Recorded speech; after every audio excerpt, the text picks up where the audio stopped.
Welcome everybody to episode 3 of the Pet Podcast. Today I have Josh Crowe. Thank you for being here. Of course. Thanks for asking me to come out. Let me tell you about the podcast. Yeah. So this is what I want to get out of it.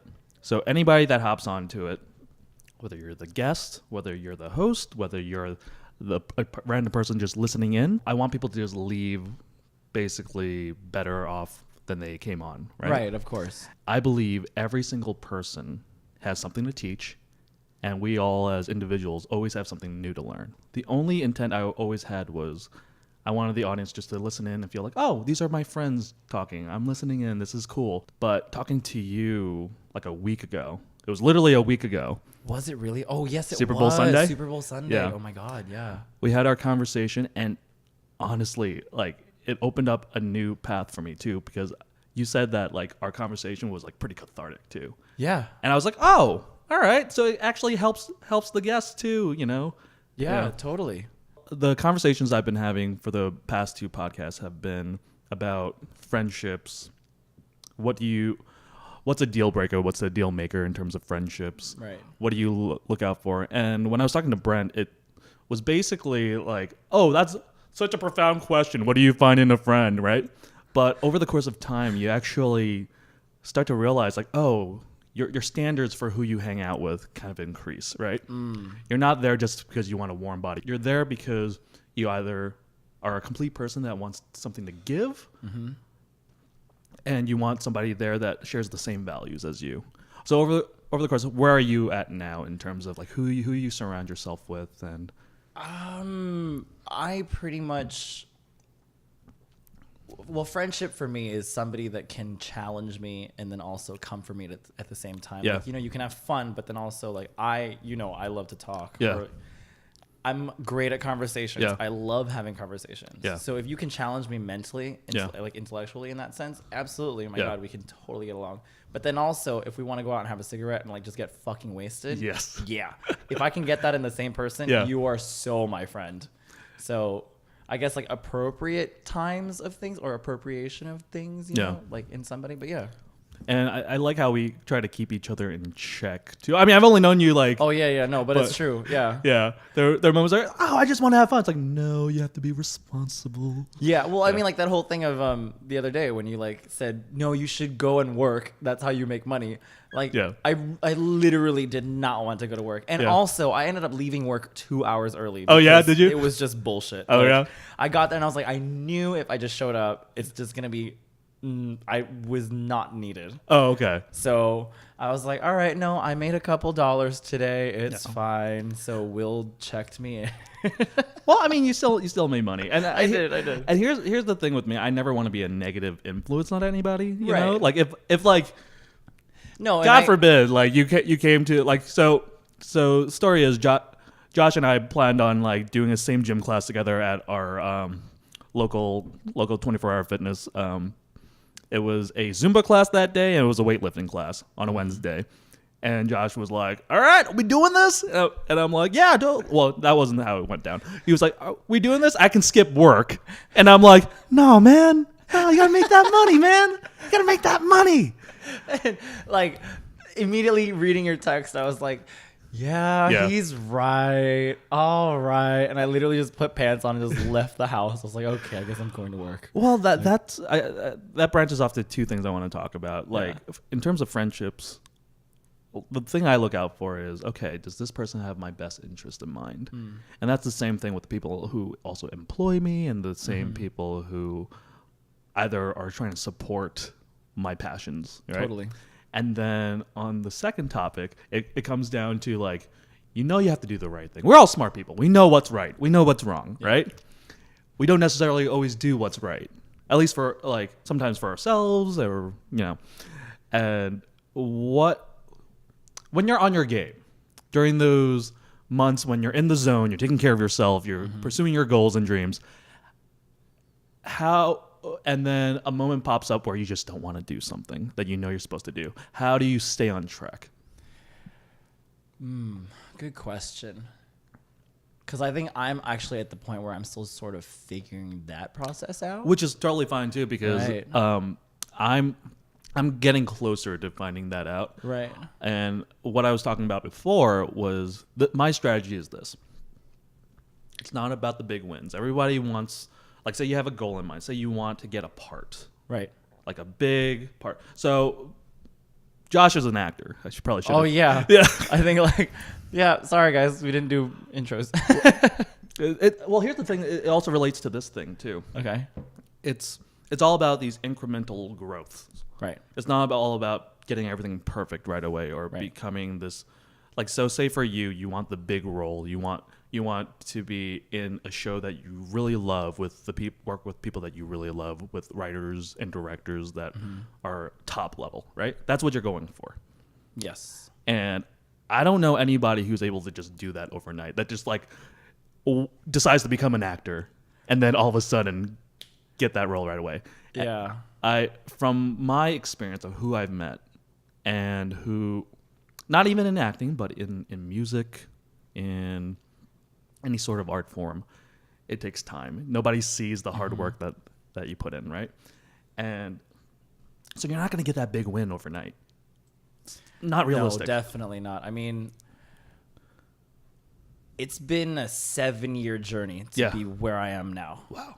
But then again, that 7 years also didn't completely comprise of me being in entertainment. Yeah.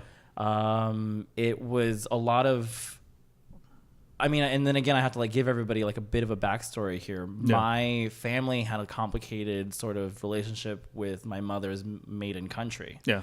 And my family's from Singapore, but I'm American. Yeah.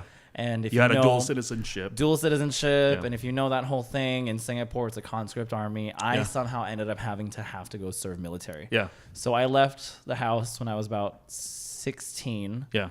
And then served military for 2 years, which I don't recommend to anybody. Really? At that age. Okay. Because, well, there was a lot of things with my story as well, though. Yeah. I mean, I came out at the time, and the family's not okay with that, so they really thought military was a quick fix. Oh, well, they were trying to make you go in there so your orientation went to straight Totally. from... Yeah. But, like, let's talk about that truth for a second, because this is a military where only boys go into. You are surrounded by men. You take your child who's attracted to boys, attracted to men. Let's put him in a group of men. Yeah, and see if he turns out liking women. Because, like, logic, you know? Totally. It was... As a shit show as it sounds right now, it really wasn't, because it ended up teaching me so much more about myself. Like, what did you learn? Like, I mean, so I'm a city boy. I'm from Colorado, between Colorado Springs and Denver, but also have moved so many places and traveled the world. Lucky enough that my parents took me everywhere. Like, I'm not that kid that, like, just immediately jumps at the gun of being like, yeah, I just want to rub dirt in my face. Like, that definitely, I remember the first time we had to crawl through a trench, and it had just rained. Oh, Singapore is still a tropical island. Yeah. Like, and you totally forget that, because when you go there to this country, it's so futuristic. Yeah. And technological, and like everything's just this bright, shiny concrete jungle. Yeah. And then you get into that uniform and you go out in the fucking sticks. Yeah. And you're like, oh my God, you are in the jungle. Like, what the hell? Yeah. And that first time we had to do the army crawl through this trench, it just rained, and it was like, it was a pool. Yeah. And just to see the shit that was like just floating in there. Yeah. And I remember, because you can see there's so many kids. The military in Singapore is like a factory.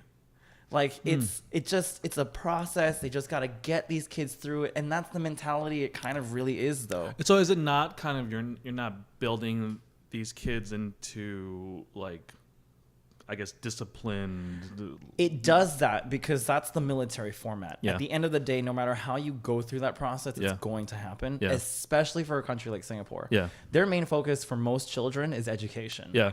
They don't even do recreational sports. They're actually forced to do recreational sports just to get them active. To get them out. Yeah.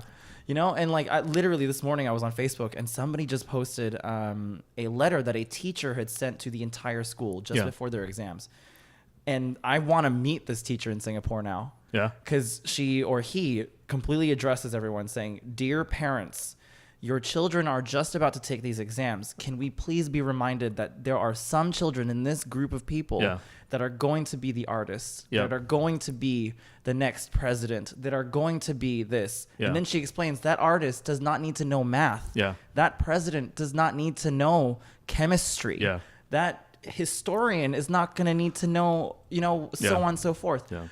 And in Singapore, it irks me a lot because it broke my heart when I saw that and was being surrounded by these kids that, when they go to the military, the first time they learn how to do laundry was at the military. Wow. When I became a tank commander and I had like about 35 people that I was in charge of, we were the batch that we got cadets straight into our battalion. So they didn't go through the process that I did. I went through basic military training on their separate island. And they gave us all these tests to figure out where we would be best suited. These kids, for somehow, I don't know what the system was, but they just immediately, from some test that they took before going into the military, were immediately placed into the tank battalion.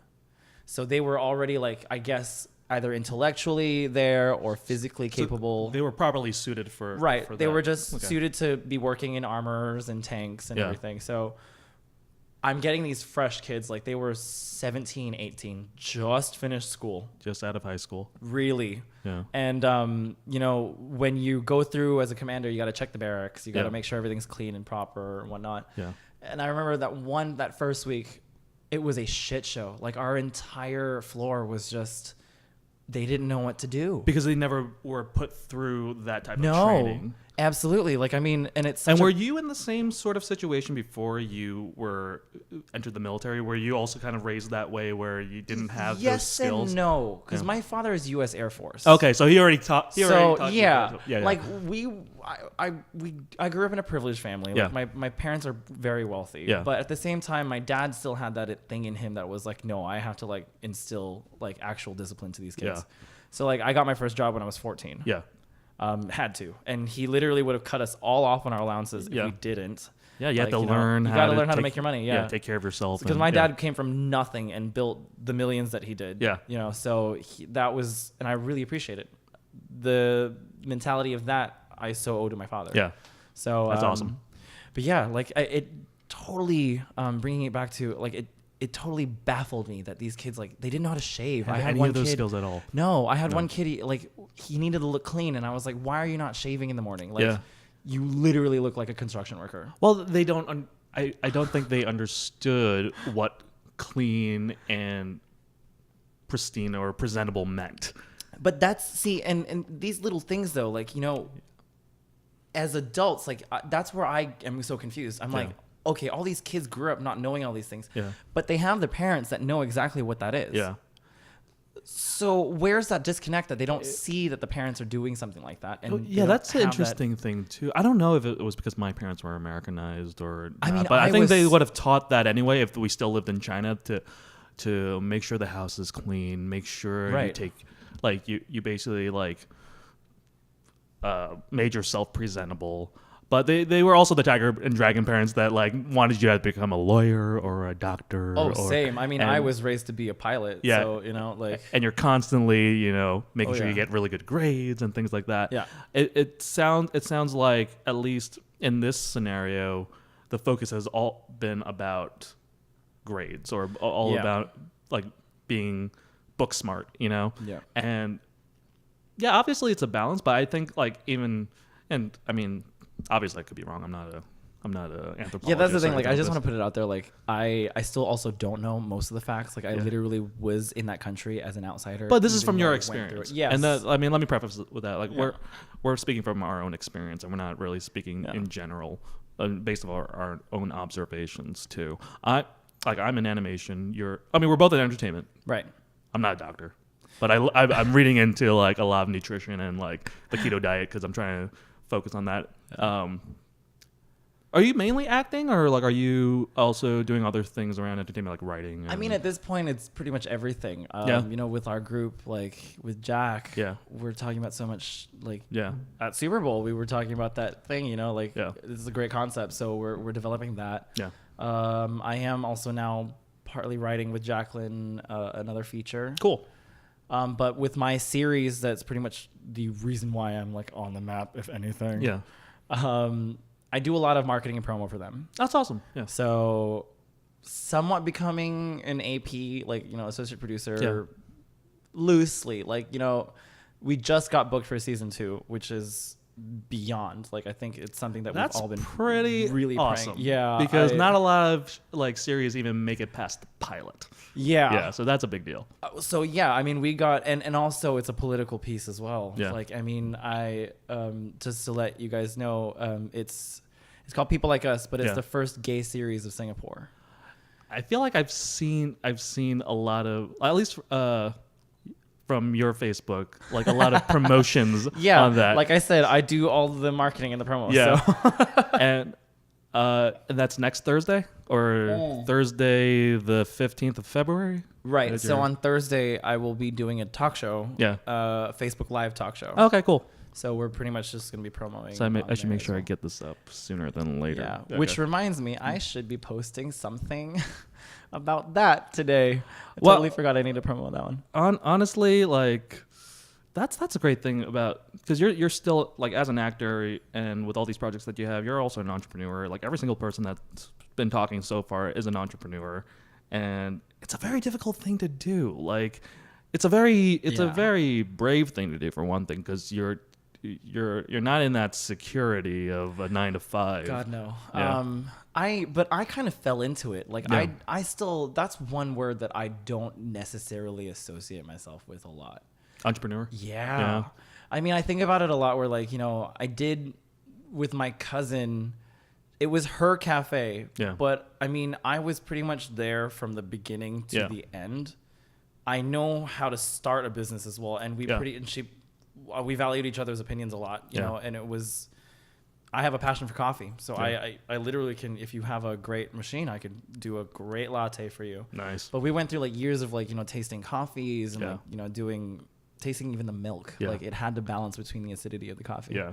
But entrepreneur, you said it and now I'm like, yeah, that's a weird word. Well, that's the thing that relates back to what I wanted to talk about with these incremental steps. And like even like getting the perfect taste for your coffee menu, right? Yeah. You had to just take it slow, try things out, make sure you know what works, what doesn't. Same thing with this thing. Like, we didn't do any introductions. It's more for me as an experimentation of feeling this out and like seeing what works, what doesn't work.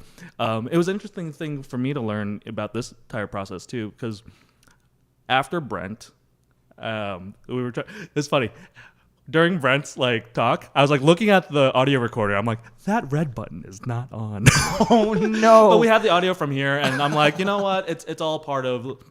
I just want this thing to be honest. I want this thing to be just like, it's a grassroots thing that's gonna grow, and the fun conversation piece to have like in the future that I'm trying to foresee. Like, if we do keep doing this, and if it ends up being more professional looking, more like pristine, more, It's pretty professional looking now. I mean, like say we get a bigger space, say we get like nicer equipment, things like that. It's a fun thing to like talk about, like looking back, like, oh, in episode 1, totally forgot to turn on the audio recorder, something like that. Totally. I mean, but that's the same thing with filming. My favorite, I mean, okay. As an actor, your work is literally everything before the job. Yes. That's your work. Your daily thing of checking emails, making sure you get to your auditions, preparing for these auditions. Yeah. And then when you're on set, I had this advice given to me, like, I think when I first started acting. They're like, when you're on set, that's when you're on vacation. It's going to sound weird because you're getting paid to be there. Yeah. But as an actor, all of your work is before that. Yeah. Man, I joke about it all the time. Yeah. Actors, we are like the overpaid, self-glorified prostitute. We are. I have to sell myself. Yeah. I mean, everybody has to sell themselves in a different way. In some way, shape, or form, but mainly people in the entertainment industry, and most certainly actors have to do it. Yes, I mean, like, I am on the side or performers, let's say. Well, I'm on the side of the street with my fucking skirt up, like waving my leg out, being like, hello, pay attention to me. Yes, I'm here. So that's the hard work. So when I get on set, and I have a script, yes, you can argue that that's work, but that's fun for me. That's why I'm an actor. Yeah, because you're playing. That's the thing about animation too and VFX is you go in and it doesn't feel like work. when a problem arises, it doesn't feel like a chore you need to solve. It feels more like, oh, this is a puzzle I have to play around with and get to the solution, you know? Yeah. Like the funny thing about this podcast too, I was going to call it like everyday people who do interesting things. We're not everyday people. You know what I mean? Like as arrogant as that sounds, we're not. But the game plan for this is to get other people on who do different things. Like right now, this whole group is all entertainment. Right. Right. We have Brent, we have Jacqueline, we have you, and then we'll have Alfie.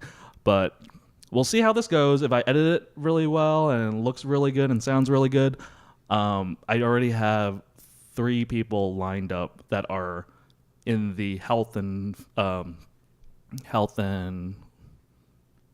field. Like one is a salsa teacher as well as a personal trainer. Another one is a nutritionist, and another one basically owns her own business. So health and wellness. Health and wellness, yeah. There you go. Yeah. So I've talked to 2 people who are producers and how they network and how they basically get jobs from that networking. What is your approach? How do you feel about like the whole networking process in general? Were you always good at it? Were you a sociable person? Networking, I hate it. Oh yeah. I kind of over the years, I used to be when I was younger. Yeah. Absolutely. Yeah. I don't know what it was, but like I literally could just walk into a room and I could talk to anybody. Yeah. I didn't give a shit.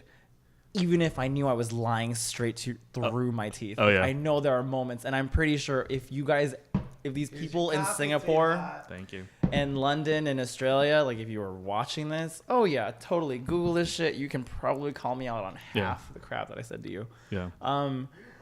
But I think, and that's kind of, it might play into the fear of that I became legitimate. Was it because you grew a conscience? I did. I grew a conscience, and also because I ended up becoming a little bit legitimate in the business. Yeah, yeah. Now, if you say something that's a lie, it's gonna spread across. Yeah. Like I was like, ooh. Yeah.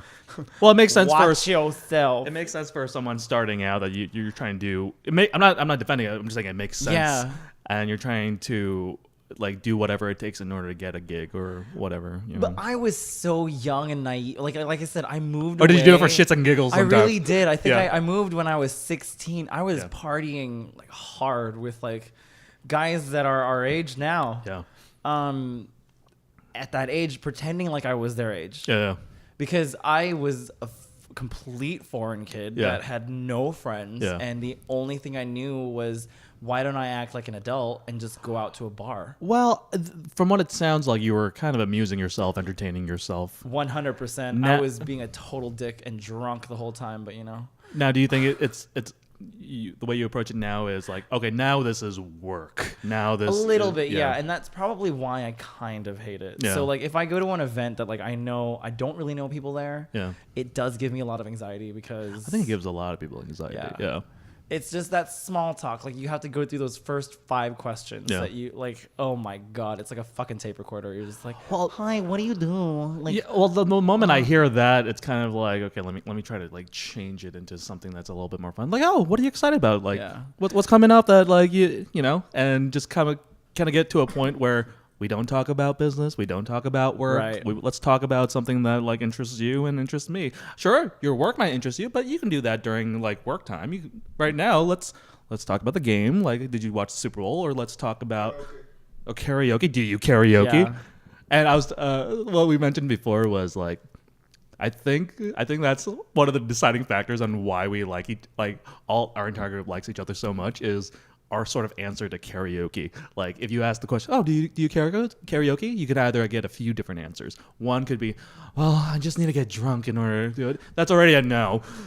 The obvious no, I don't karaoke. That's already a no. I've never thought of it this way, but yeah. Yeah. The moment you find somebody that says, oh yeah, I'm down. Let's do this. Are we doing karaoke? Let's do it. It's that like, is all right. Literally all of us. Yeah. Yeah. And the moment we do that, or the moment we figure that type of person out, you're like, okay, tell me more about yourself. I'm already interested in you right now, you're right? And there's this psychologist named Rebecca Van Edwards who was a recovering awkward person, right?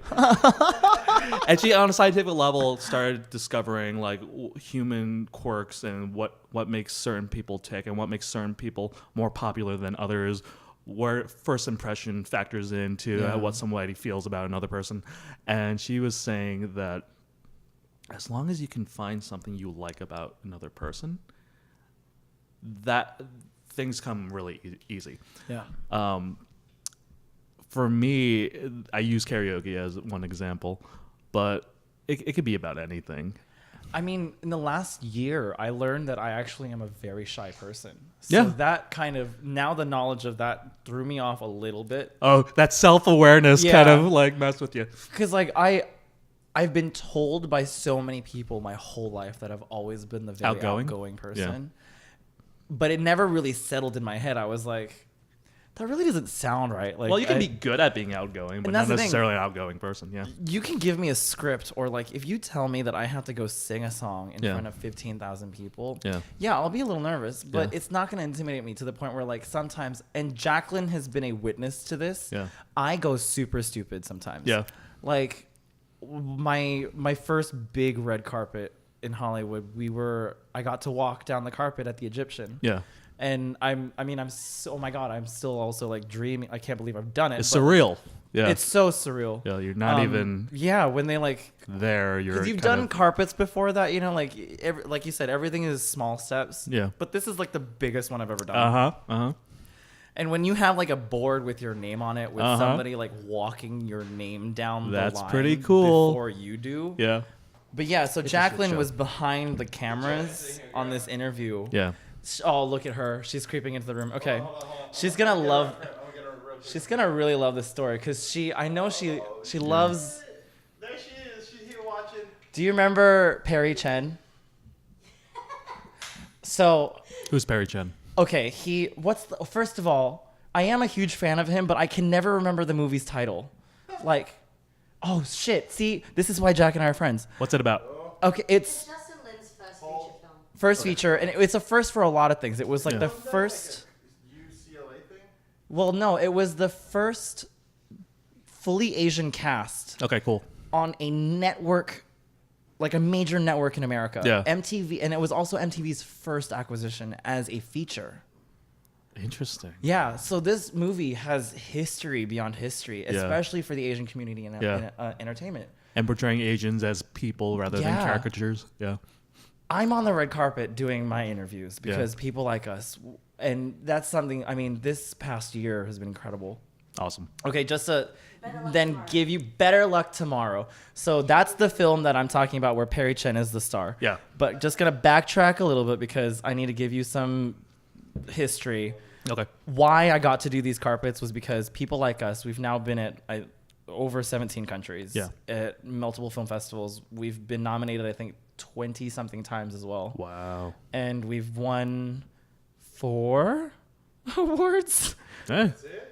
Oh yeah, no, I know. I mean, look, it's because I know that we can do better. Like but yes, it is. Yeah. It's incredibly 20 times. Yeah, I know. I'm being a dick right now. I'm being the fucking diva actor, but like. Oh, it's such an honor to be at.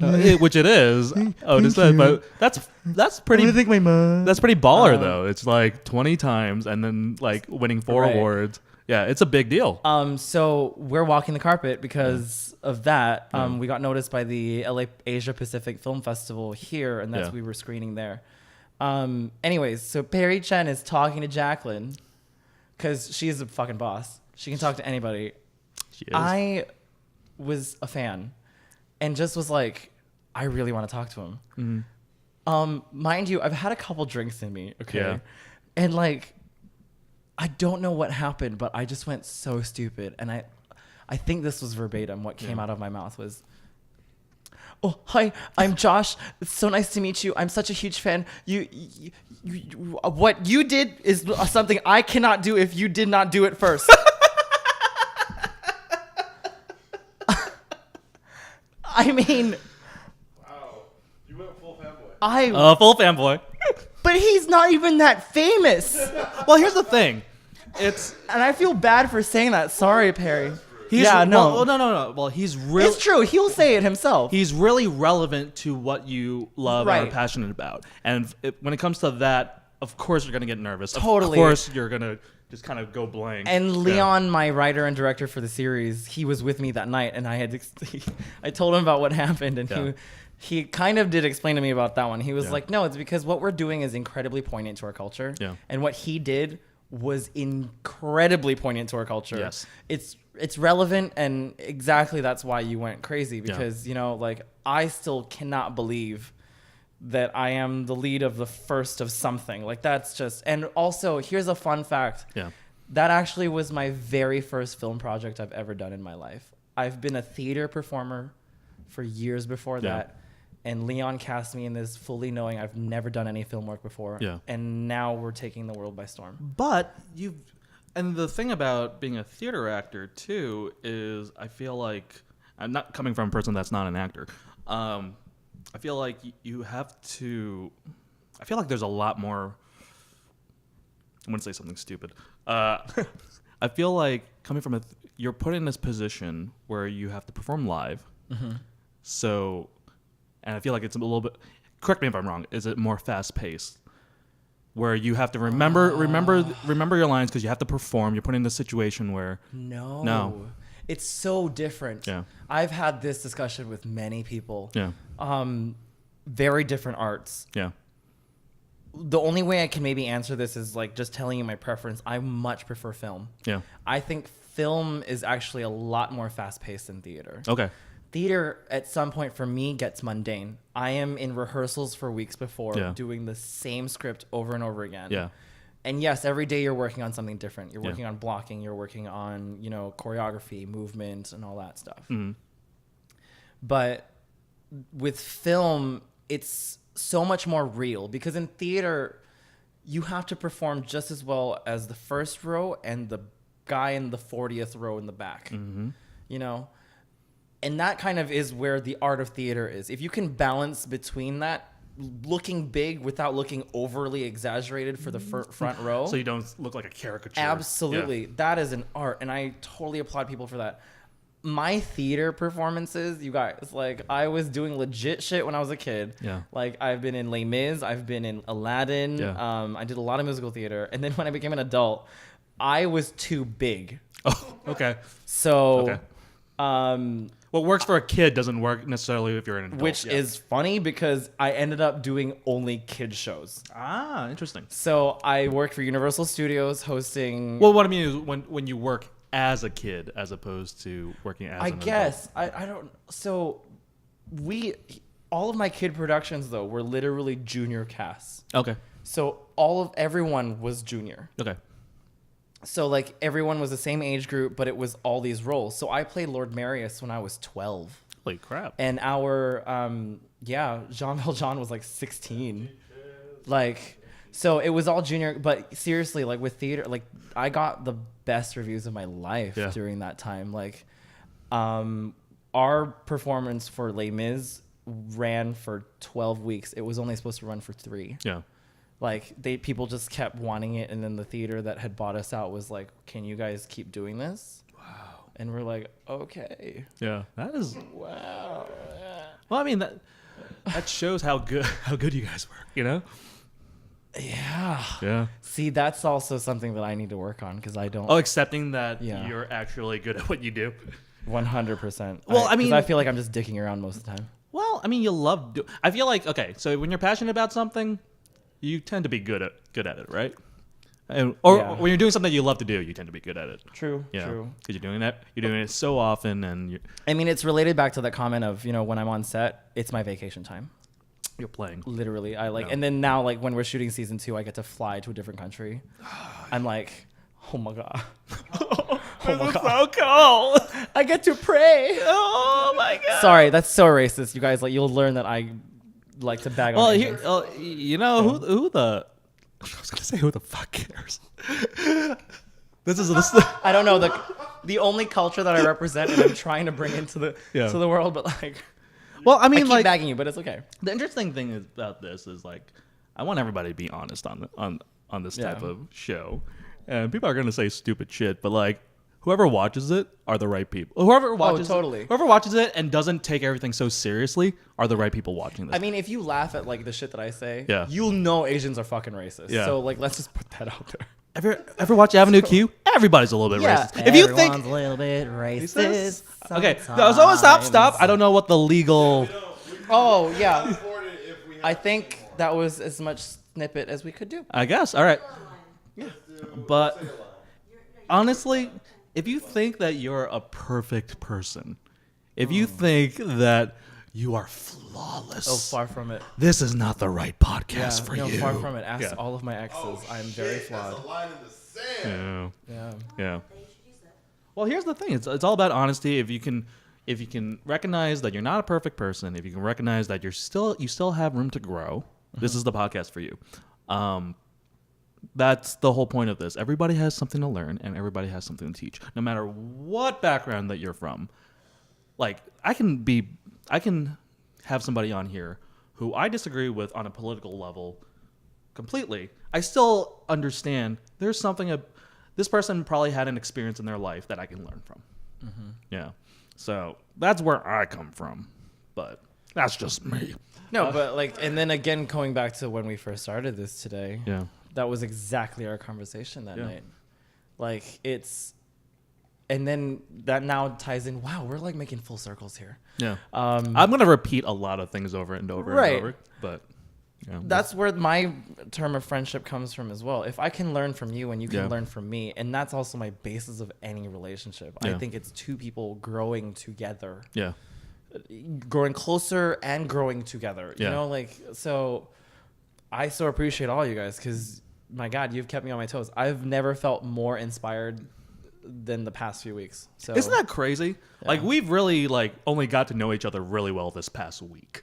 yeah, Isn't that fucking insane? yeah, a little bit, yeah. We went out And every goddamn Well, yeah, but does. that's the thing though. Like I actually feel like I really know you guys Yeah. for a while now. Because like, it's there's amazing. a sense of honesty where you don't hold back. yeah. You don't have to put on a show or you don't have to put on a face where like, oh, I'm afraid of this person judging me. I think we're all people that was like, fuck you if you judge me. You know what I mean? Like, who We're the fuck still cares? beyond that. Like, We're I still think- beyond that. Like, I'm a flawed, goofy ass motherfucker. I don't give Yeah. a shit. You know? I'm a vain asshole. But you don't give a Totally. shit. You're trying to. But you recognize that. So beautiful. Like, Thank I know you're you. joking around, but like I do believe there's some reality in jest, right? Yeah. Where, like, there's some stuff that you need to work on, and you're okay with that, and Oh, yeah. but you're still gonna be a person. You're gonna be true to yourself. Oh, That's what matters. 100%. Yeah. I mean, like, if anything, that's what I learned from my mother. Yeah. She was so self-conscious about so many things. Yeah. And Same thing with my parents. yeah, but I think, and honestly, well, because you're Chinese too, right? Yeah. That I don't know if it's specific Chinese or that general Asian, but it happens a lot in Asian culture. It does. There are a lot of positives of Asian cultures, which I've started to embrace and recognize for a few years now. But as when I was younger, I always focused on the negatives. Yeah. And I think we're getting to the negatives. Yeah. That is one of those things where your Yeah. image is everything. It was, and it sort of cultivated me to be the rebel. Yeah. Like, I hate looking like a tourist group. And it's horrible for me Yeah. to say because I had a lot of Asian friends growing up. Yeah. But anytime it got to be more than 3 or 4 of us in Yeah. a group, I literally will check out and I'll be like, sorry guys, I am going to be hanging out in that corner of the mall. Oh. Don't follow me. Like, yeah, no, for real. Because I was like, and that might be that fear of, we did also grow up in that time where it was still a little bit, it wasn't like You fully- felt some embarrassment. Totally. And Yeah. I grew up in really white America. Oh no, dude! Like- my neighborhood was called West Islip. The Wow. nickname for West Islip is called White Islip. Wow. I learned a little bit later that part of the reason was because there was a cocaine problem, and Oh my God. Yeah. So different. Wow. no. But another reason was because the majority of the population was white. My entire from elementary school to high school, all white, and nothing wrong with that. But I had a year in Idaho when I was in 3rd grade. yeah. And that was the first time I heard the term chinky. Yeah. Which I know Alfie's laughing, but it is funny because I remember that day and I was like, because I feel like I subconsciously knew what it meant. So I was like, what I am? Like literally as a third grader, that was my immediate response. Can I just say that like the word chinky is funny and I'm sorry for saying it. Here's how inappropriate I was as a child because I thought that word was so funny after I learned what it was. Yeah. My first email, chinky.crow@msn.com. You guys, that was my aim. Yeah. Like, that account has long gone because I got a very long lecture from a teacher in high school. That's how long I ran that account. And it was a lit teacher. She said to me, I have to make a new account because she refused to open anything from that address. Which Miss Gudenrath, I love you so much. She also taught me a lot about who I am. So I want to give April Gudenrath a shout out. Yeah. Well, she taught me a lot of shit. Okay. Yeah. I'm calling you out on this one. This is my favorite story from high school. Tell us. She told us and a group of friends, and it literally was like my group of friends. Yeah. But we also were like those nerds that like kind of, I don't know. I went to a really fucking weird school. Mm-hmm. We were very accepting of everything. The kids were liberal. That's great. Parents were not liberal, but the kids were liberal. Yeah. Like we really had a great time with each other. But like all the popular people, we had straight A's. Yeah.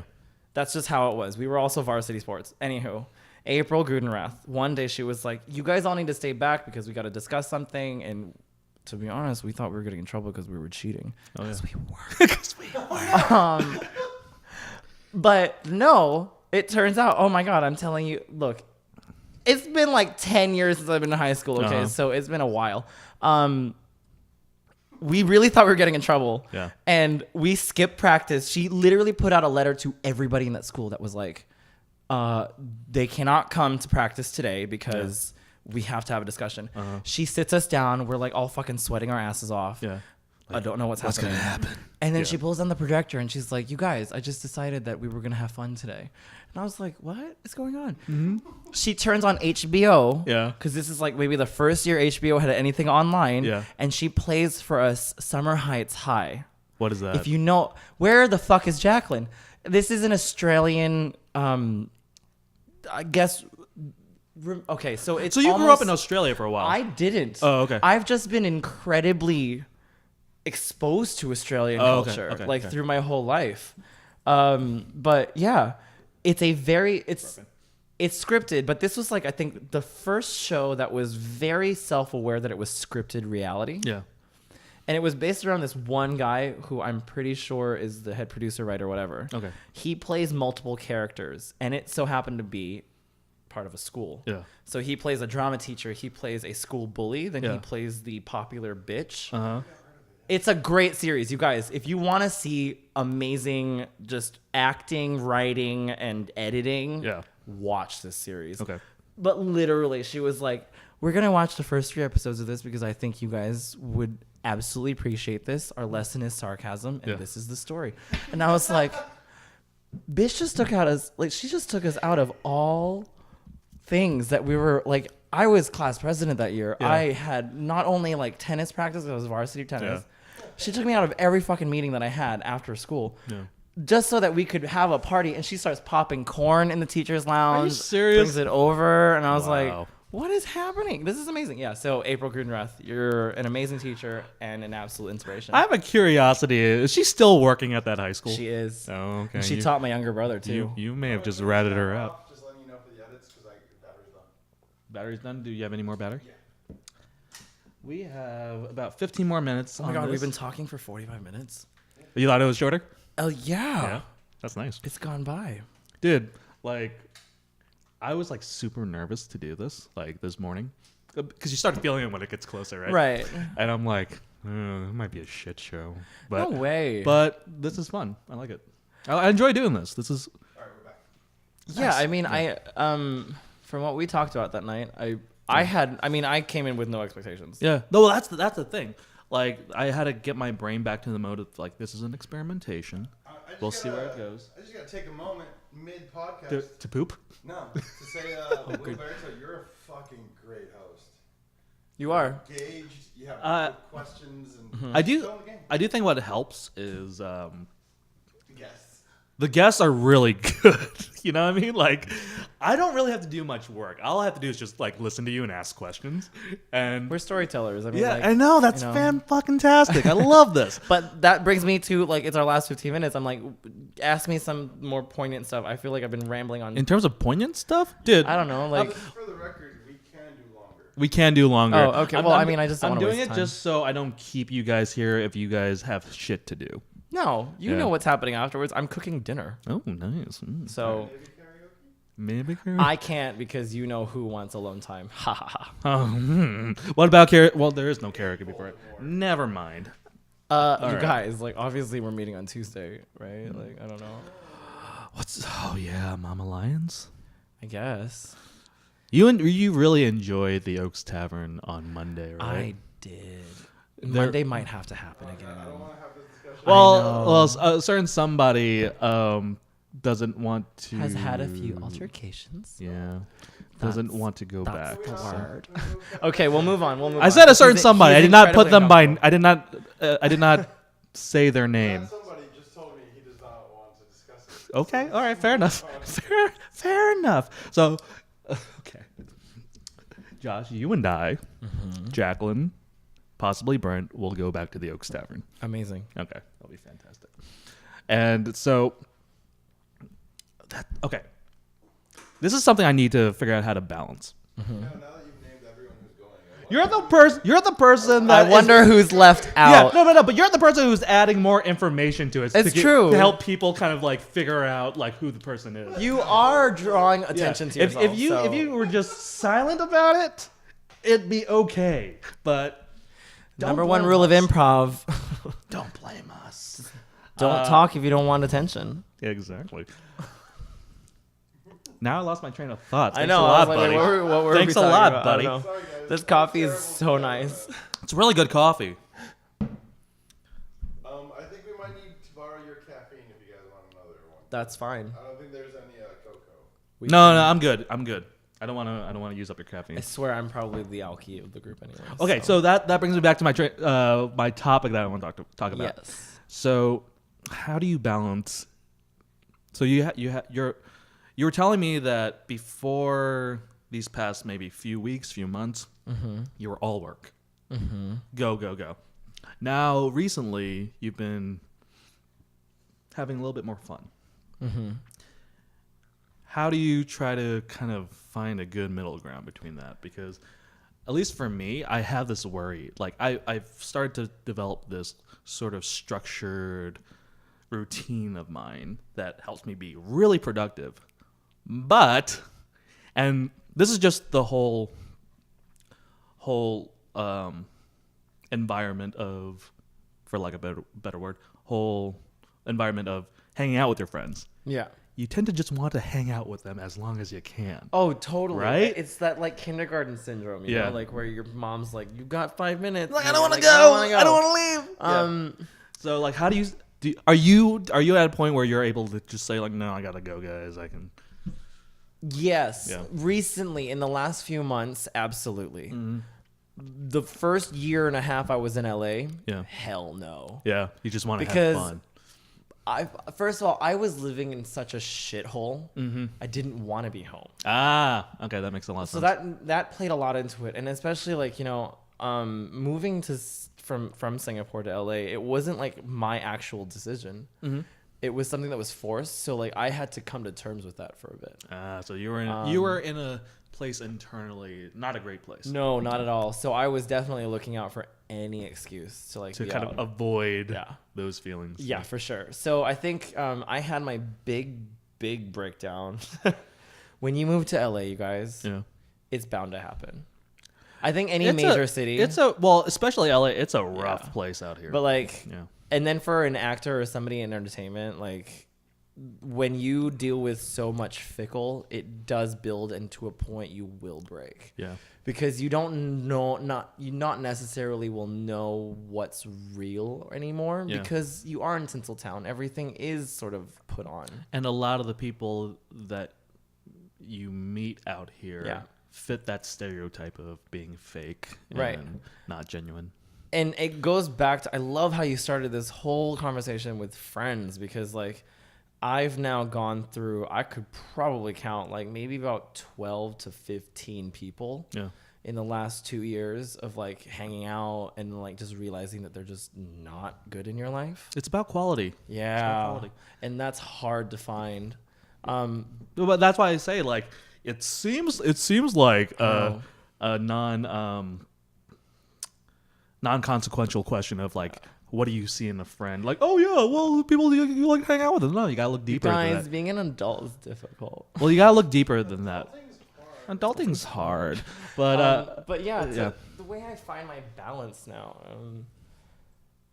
I think when you get broken down to that point and you realize what you have and don't have, there is that sort of survival fear that comes in that you're like, okay, this is what I need to do in order to be stable and okay. Yeah. You're going to fucking do that. Yeah, no you have matter to. What you have to. So that's what kicks in for me now when I have to leave you guys earlier. Yeah. Or come later. Like today. Are you kidding me? I would have wanted to fucking play hooky today and be like, all right, I am showing up at 10 a.m. Fuck work. Whatever. Yeah, I know. And that's the thing. But we also talk based on that one. Like, you know, these guys check me. Yeah. Okay. And that's a good quality. Like we have your best interest. We would rather hang out with you, but absolutely, and vice versa. You know, like I mean, I 100%. Yeah. Like. I mean, I called you out a lot. Yeah. Totally, but I think this past 2 weeks though, I needed it. Yeah. There was a thing I went through a bit of a thing this past few weeks. Yeah. My personal life is like fucking abysmal, man. Like, so. Hey, you got us. I know, and I do, and I have these guys here to like just tell me that I am much better than what I think I am. Well, that's the thing. Like, I'll say this over and over again: the person in our heads is a dickhole. Like, right? A hole of a dick. And if that person was a real person, we would stay away from that person, right? And you have to just kind of take a step back and remember, okay, whatever that person's saying is not the reality. Yeah. Or even if it is a reality, you have to kind of keep in mind, okay, well, I'm in control. I can change that. You know, I can make it better. 100%.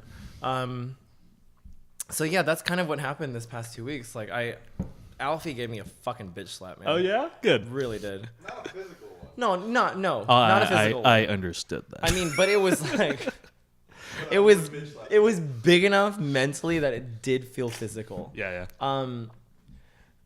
I think my advice to everybody, honestly, after this past 2 weeks, and yes, you can fucking fault me for only having learned this for 2 weeks, but you know what? We're all different, and like opinion. If anyone watching this is judging you for it, go fuck yourself. Right. You know? So you have to really remember what you have. Yes. Because that's what gratitude is so hard, though. Yes, you know what I mean? Is. And like. My problem, so my parents instilled in me that I was not a humble person. That has played out throughout my entire adult life. Yeah. To the point where I've had a few people tell me that I sometimes am too humble. Yeah. Yeah. Because you have to overcompensate for that now. Which Alfie totally pointed out. Yeah. And when you said entrepreneur and you grouped me into that, I was like, fuck no, dude. Like, well, you have to look at my It's a Tony Robbins saying. You have to see things for what they are, not better or not worse. It's just like you take a step back and it's like, no, by the definition of entrepreneur, I am an entrepreneur. You know. I've been avoiding that word though. No, I think for a while. I mean, it's kind of like you already have a vision of value for certain entrepreneurs, and because I feel like unless you're a really confident person, which is really rare, you're going to see yourself as less than what the reality is. Yeah. I think so. You mostly only hear about entrepreneurs that are successful, but being an entrepreneur does not mean that one, you are good at it, Yeah. and two, you are successful. Yeah. Mm-hmm. Yeah. But still, it comes with like anybody that's an entrepreneur, respect to that. It's like anyone that chooses to take on that type of life. I'm still at a place where like I do it balanced with my full-time job. I don't think I can like do freelance where same. I just Like I mean, I run 2 jobs. yeah. But like as successful as I am, and this was what clouded a lot of it, you know, because when you are in that world, LA is not cheap, you guys. Like, no, not at it's all. a hard, like especially what we do, it takes a lot of money. Yeah. And when I say that, like, you know, I'm sort of becoming AP to the project, it's what I hope for, because do you know how many thousands of dollars I put into this thing? Because as an actor, and here's something that they don't fucking teach you in school. What? You pay for shit on your own. Yeah. Nobody's going to give you free clothes, honey. Like, you got to look... Yeah, I swear, I don't know what delusion led me to that, but I was Yeah. like, oh, I got a red carpet. if you assume it's gonna come Somebody's easy, going to call me. Yeah. 2 weeks goes by, like the day of the event. yeah, you have. I don't know what the fuck to wear, you guys. Nobody called me. Yeah, because, bitch, nobody's going to fucking do that unless, like, you are a huge star. Yeah, you can't like again, you can't think of things better than they are too. You're in a situation where you have a premiere coming up. No one's gonna call you and like take care of certain things. Right. So, but what you were saying was like you being an entrepreneur as well. Like you're doing that on top of a full-time job. Yeah. I run 2 jobs. Yeah. So, you know, like I'm crazy. doing that on top of auditioning and promoting the show and you know, promoting myself and building my brand and career. Yeah. Like it's a lot. It's a lot. Yeah. And that was what clouded my judgment on realizing what I have. Yeah. I completely forget that I had, after this 1.5 years of just absolute bullshit, Yeah. have managed to land myself into a house where I am so comfortable. Yeah. And it fits me and my lifestyle so well. So it's It's a crazy thing. Like, I feel like a lot of people in this industry, a lot of people in our friend group can attest to the fact that, holy shit, it gets hard. It gets so hard. But it's so weird, too, like, how things work out where a lot of us are in a really good place right now. Yeah. Well, my journey itself is also... It's like... it wasn't really like the typical thing, and I think everybody that is in entertainment or specifically actors, the really successful ones, everyone's gonna say there was no exact path that led me to where I am now. Yeah. I legitimately fell into this business. Yeah. Like I really was trying to be the good Asian. Yeah. And got a real job. Yeah. I worked for HSBC for like 3 months. Was a fucking pencil pusher. Yep. Middle office. Was, first of all, I don't have a finance degree, you guys. I don't even know how I got this job, but I did. Like, I'm like every day. The thing that I was excited about was like literally, ooh, what suit am I gonna wear today? Yeah. Like, what fucking pocket square am I? And then I'm like at work managing multi-million-dollar accounts. Where if like, I are you fuck sure up, I should be doing this? totally. Or where if I fuck up one decimal, that's like that's really bad. Stressful. Yeah.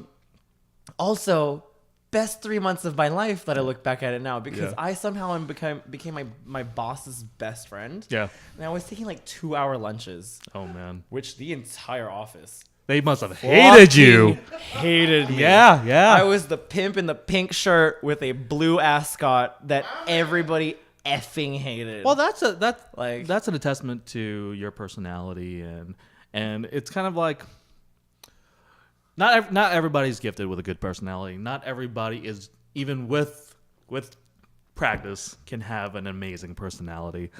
Like, it does take a lot of work, and if you're not great at it, you just have to keep doing those repetitions and really, really be observant on what you're doing right and what you're doing wrong. I What just happened? I you just snorted. snort? Yeah. I have a deviated septum. So do I. Yeah. I had to learn how to be a good personality, though. Yeah. It takes work. Definitely. It takes like, work. I mean, when I look back at all these things, like, and these criticisms of people that were very prevalent in my life growing up and through that process, like, there are fucking comments that haunt me. Like, I remembered my first, I think when I was actually, so I was a swimmer for a while as well, and I broke the state record that year that we were living in Idaho. Look at you, buddy. Bala. My mother, like, just for some reason, hated me doing this sport. And even if I was so successful, the only thing that I can think of was that she was jealous. But there was one comment that she said to me. She was like, "Every time you win, you're an asshole." Oh yeah, she said that to me at 9 years old. I was like literally the word asshole. Yeah. Like, yes. Wow. Could you have been a 9-year-old asshole though? I think so. I feel like absolutely any age you can have a. It was a weird time though. Like we were. Arrogance. Yeah. Fuck. We moved to Idaho because my parents, I swear to God, threw a dart at the map. Yeah. And was it just landed on Twin Falls, Idaho. But here's the crazy thing. Place we're moving. You're 9 years old. Like. There are better ways. I don't know. And this might be like that sort of self-deprecation kind of thing going on that I look back and I'm like, I think I'm blaming a lot of other things for a certain reason. Okay. But I felt like I was totally a third grade asshole. Oh, okay. Like, I think my birthday that year, like my dad had bought out the entire Dairy Queen Okay. and brought it to school for my birthday party to celebrate because nobody wanted to come to the party. Yeah. I was very aware I think I really was a dick when I was 9. Yeah. So, well, I mean, like, I think it stuck to me though. Like, I mean, and that's built that fear of like, now all I think of is like, I just want to be accepted, you guys. Well, that. Also, being gay doesn't help. That's a different topic that we can talk about. Yeah. In terms of your relationship with your family, or in terms of just being liked. I think being liked in general. Really? Yeah, because I did grow up still in that time where it wasn't fully accepted. Oh yeah, no, it's surprisingly a recent thing. It's surprisingly a recent thing. Yeah, when you think about it, you're like, no, it literally only happened maybe 2 or 3 years ago. Of it, well, I mean, like, even during the 90s when Ellen was on and she came out, she got death threats. Ellen DeGeneres out of all people. Yeah. Oh, hell, I got death threats for our series. Yeah, still? Yes. Still. Oh my God, that's one of my favorite things to do, actually. Yeah. Like, and I know it's like so horrible on my psyche. But to like go on YouTube and read all the comments, like. Oh, dude, yeah, that I'm sure that doesn't help. Yeah, there are some horrible ones, you guys. Yeah, totally. I mean, like, we can make it like a thing. Like, it could be a thing, dude. Like, for me personally, I just try to stay away from that negativity. Totally. Yeah. Who needs that in your life? I just think I like really dark humor. Yeah.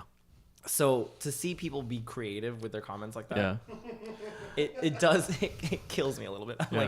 Like I find a lot of pleasure. You gotta laugh. You're like, yeah, you have to laugh. Props to you, buddy. Somebody literally Props like thought of like, he's like, oh, it looks like he put his like thing like, when they get so elaborate, you're just like, where was your brain? I'm sure some of them are just trying to get a reaction. Some of them just kind of want the attention and they're having fun. I feel like you can be a troll, but as long as you're a funny troll. Yeah. Yeah, just troll better. Troll better. Be creative. The more you know. have it in you.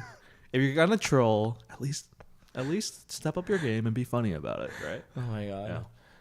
Yeah. Okay, I'm gonna have to call this episode because we're getting noise next door and Oh, okay, cool. So before you turn everything off, I have to ask you, okay. What in your opinion, what did you like about this podcast? I love that we can be incredibly candid. Yeah. Like, it's just like, it goes down to the honesty thing. Yeah. Like, like I said, I actually am quite a shy person. Yeah. So for me to do this now is self-accomplishing. Yeah. And also, I love you guys. Thank you. Yeah. I love you too. But do you think the shyness comes from a fear of being judged, or a fear of anything in general, or just who you are as in your DNA? Totally. It's something I'm working on, and it's definitely because I was so confident at a young age that when you ended up getting beat down from that, oh yeah, it takes a lot. Oh yeah. So we're now I'm now in that process of rebuilding that from being so broken. Yeah. I know it sounds sad, you guys, but say, it's really not. Well, I mean, that's being human. I think that's being human. I think if you can't admit that you go through a time of hardships, for the people that do, then like you need to. I think it'll be very helpful if you can admit it. Yeah. Yeah. I mean, and I think this could be possibly another episode that we could do, because I'd love to talk to you about this one, or like, and maybe have one more guest. Yeah. Yeah. How sort of toxic gay culture is, because that has been quite poignant with me. Yeah. In the last 2 years of being in LA. Really? Yeah, and not only LA, like it's just any big city that I've been in, like, because it was there are a lot of parallels. Like in Singapore, Hong Kong, Dubai, the places that I've lived, I'm like, no, the gay culture is it's just gay culture in general. It doesn't matter the place. So that could be part 2. I know. I'm actually very interested in listening about this, because I won't open it up now. Otherwise, we'll still keep talking for a Yeah, for sure. We're off. Okay, so thank you for coming on. Thank you for telling us about like what you're working on too, because now I know I have to get this all edited before Thursday. No, you don't have to get this edited before Thursday. The series is gonna be there no matter what. If you mind if I like plug everything or whatnot. Oh yeah, well, that's the whole point of like when you're plugging something. It's kind of like, okay, there's a deadline I need to get this done by, so people can see it, and then you get more people to like, watch this stuff. Season 1. He has to rush. If you don't plug it, he does it. It's up to you. No, well, he already plugged it, so it's too late. Look, the thing is, this plug wouldn't matter because we're online. Yeah, you're already getting. You already got that out. We're there. It doesn't matter for us, because if we get it when your thing's about. Okay, so you want to piggyback? Yeah, of course. He wants to piggyback. I can give a shit. Hashtag marketing things. We can talk about that later. I got what I wanted out of this already. He can do his shit. I just want to be a good friend to like. Okay, well, edit this. How dare you? I'm trying to make you successful. I appreciate it, buddy. Edit this how you want, but I'll just put it there. Yep. Thank you, buddy. Yeah. I definitely want to discuss this again. For sure. All right. Did you want me to do the plug really quick or no? Yeah, do the plug again. Okay, so people like us, we are on Reverie TV, which is pretty much like the gay Hulu. It's got all... No, it is. It really is. It's like online platform streaming for mostly gay content. And through that, you can find us on Pluto TV, which we actually air in the U.S. every Thursday night on channel 429, I think. You can Google that one. I'm so sorry. I don't remember that one. It's okay. But also because we're on Here TV as well, which is another sort of gay streaming platform, you can find us on Amazon Prime. And if you can't and you don't have any of that, we're on YouTube. So the point of what, the point of what our series is to be accessible to everybody, because it is a political piece. Yes. So, or it's not written as a political piece. It stands for a lot of people. Well, that's the great thing about entertainment. You can have a message, but the thing that draws people in order to be open to learn that message or get that message is the entertainment. 100%. As long as you're writing a really good story with really good characters, well directed, well shot. Yeah. And then you start like, oh, okay, I'm opened up to this, whatever this message is. Yeah, so we are a gay series that's entertaining, and it made a point. So thank you guys so much. You can follow me on Instagram as well as JSJCROWE. That's Pep Talks, episode 3. See you later.